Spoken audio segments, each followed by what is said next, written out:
నేను రీచ్ అవడానికి ఖచ్చితంగా వస్తాను, నేను చేదిప్పించుకుంటానని చెప్పేసి మనోడు ఇక బయలుదేరాడండి. ఒక రేంజ్ లో కట్ చేశారు. నెక్స్ట్ ఇంకొక చిన్న స్టోరీ. వాడు 17 ఏళ్ళకి వచ్చిన తర్వాత ఇక్కడ ఒక 100 కిలోమీటర్ల దూరంలో ఇంకో ఊర్లో చక్కగా మ్యారేజ్ జరిగిందనమాట.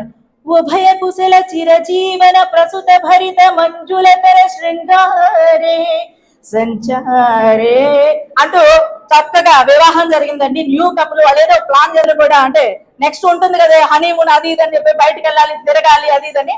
ఆ తర్వాత వాళ్ళు ఏం చేశారు, వాళ్ళ తల్లిదండ్రులు వీళ్ళు ఈ హనీమూన్ కి కార్లు గీర్లు ఎందుకర్రా, చక్కగా ఏదన్నా ట్రైన్ లోనో ఇంకా వేరే ఏదైనా ఏర్పాటు చేసుకోండి, లేకపోతే కారు ఒంటరిగా కాకుండా డ్రైవర్ నన్ను ఏర్పాటు చేసుకోండి అని తల్లిదండ్రులు ఎంత చెప్తున్నా వినకుండా పెళ్లి కూతురు ఒప్పించాలని చెప్పి అంటావా అమ్మావా అంటావా అమ్మావా అని ఈ విధంగా వారిని అడిగితే కాదంటారా చెప్పండి, కొత్త పెళ్లి కూతురు కొత్తగా పెళ్ళయింది, మరి ఊరుకుంటాడా, ఒప్పేసుకున్నాడండి.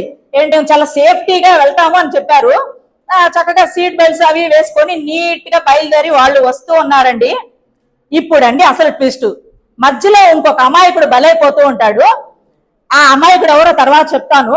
మనోడు ఆల్రెడీ బైక్ బాబు ఉన్నాడు కదా, 17 years, without driving licence, without helmet, ఈ విధంగా మనోడు విపరీతమైన స్పీడ్ లో వచ్చేస్తా ఉన్నాడు. అరే అమ్మాయిని దక్కించుకోవాలి కదా, ఆ రేంజ్ లో వస్తూ ఉన్నప్పుడు వీళ్ళిద్దరికి ఎక్కడ కనెక్ట్ అవుతుందంటే